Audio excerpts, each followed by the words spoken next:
Welcome to another edition of the Dementia Care Partner Talk Show. Now, here's dementia care expert Teepa and your host, Greg Phelps. Hello and welcome to the Dementia Care Partners podcast series. My name is Greg Phelps, and joining me as usual is Teepa Snow. Teepa, we get lots of really great questions from our listeners, but today's question really caught me off guard because, frankly, I don't know where to begin. Here's the question. What can I do to help my husband have better days? Well, golf, beer, hot rods. All right. Well, what the question says to me is the days are not going so well, not only for my husband, but I suspect for the person who's asking the question, because it sounds like trying to get the days to work for both of you is stressful. I mean, if I had to best guess what the question is coming from, and wanting your husband to have great days. So a previous podcast, we talked a little bit about days that have a balance of feeling valued and purposeful, doing things that give me a sense of pleasure or joy or satisfaction, doing things that are good for my body and my brain, and doing things that are restorative, that give me a renewed verve for life. So I guess my first question back to the person would be, what's the balance look like right now? Uh-huh. Because until I hear from someone, okay, so talk to me about what are the things your husband is currently doing that gives him a sense of value and purpose, do you think? How much of the day is he doing that? So here's what I'm hearing right now from Teepa. You're going into consultant mode. And when I saw that question, I almost just said consultant and then, scrapped the question. But I think we have to explore it a little more than that. Maybe we have to start by right at the very beginning and saying, how am I here and where am I going? And, Yeah. it's. So we have a wife who I think by asking the question says where she's at doesn't feel good. And she's also concerned that where her husband is not feeling good. And so typically when that is the case, what I'd say is almost always in those situations, people are feeling either overwhelmed as the person who's trying to provide support and opportunities, or the person I'm trying to support and provide opportunities for is giving me feedback that they don't appreciate what I'm doing, that they don't like what I'm doing, that how I'm doing what I'm doing is not feeling right to them. So, I want to sort of try to figure out. So it sounds like what's happening for her husband right now, it's not. So read the question again, Greg. Let me make sure I got it right. Well, okay, what can I do to help my husband have better days? Yeah, see, that better days makes me feel like, ooh, the days we're having aren't great days. Not as good as they used to was, Not as good as apparently. they used to be. Yeah. So I'm wondering how much of each day you guys used to spend together Hmm. versus you spent separately and came back together.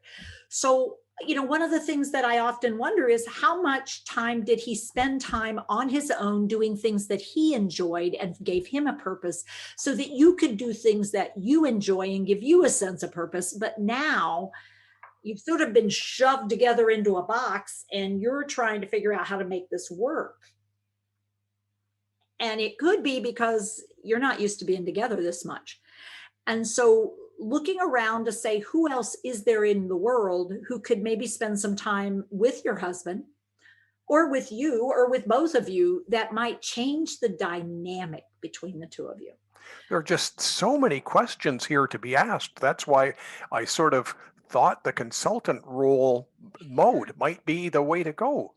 But sometimes people are looking for a quick fix and, oh man, I wish I could do that. But if I were to say, well, you know what you need to do is get out more.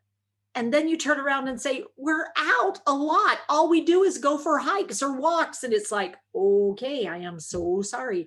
So that's where a quick one word or one phrase answer often doesn't fix things because I can't fix, that's not my job. My job is to provide opportunities and engagement. But to do that, I have to understand really what's missing for someone.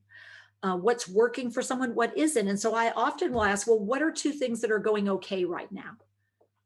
Because sometimes getting people to look at what is okay, or if they say, well, nothing, and then it's like, ooh, okay, well, that's not good.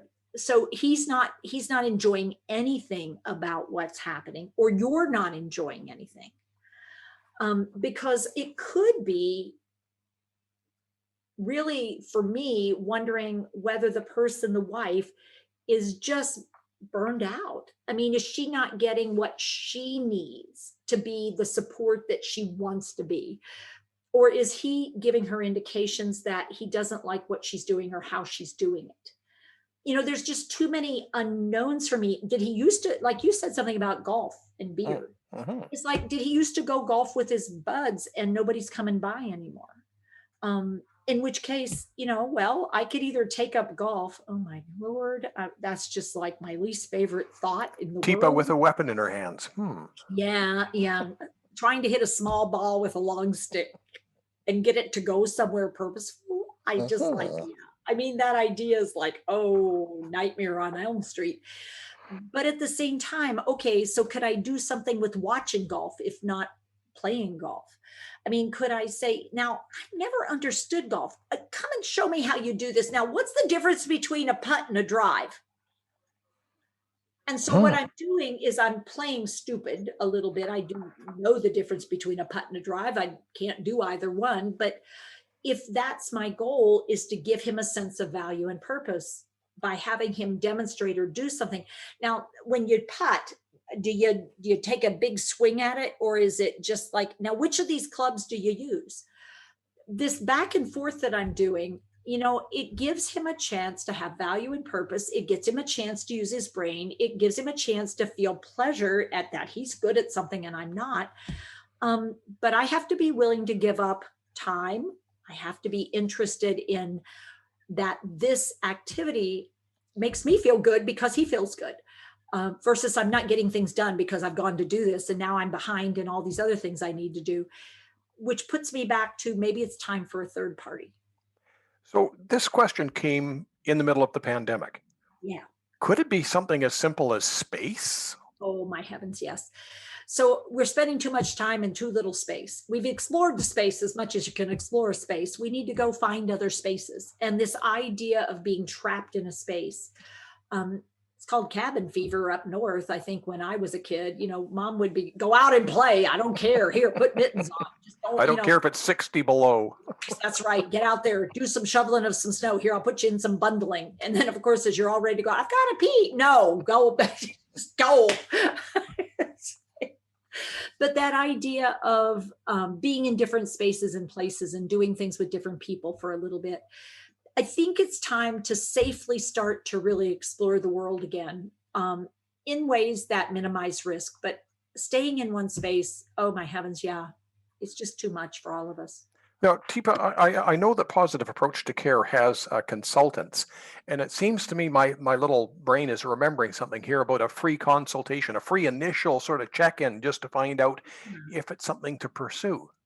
Yeah, we have free half-hour consults. We also do chat online. We try our very best to offer people, we do responses on Facebook occasionally. And we also then run very low cost opportunities for people to get together with others and do a support education program, or we can do some follow-up consultation if it looks like it's more than that. And we do have webinars recorded that you can take a look at, and maybe it will give you some ideas. And you can listen to a whole bunch of the previous podcasts and become an expert. We've done a few. Teepa, if anybody wants more information, is a consultant probably not for the average care partner?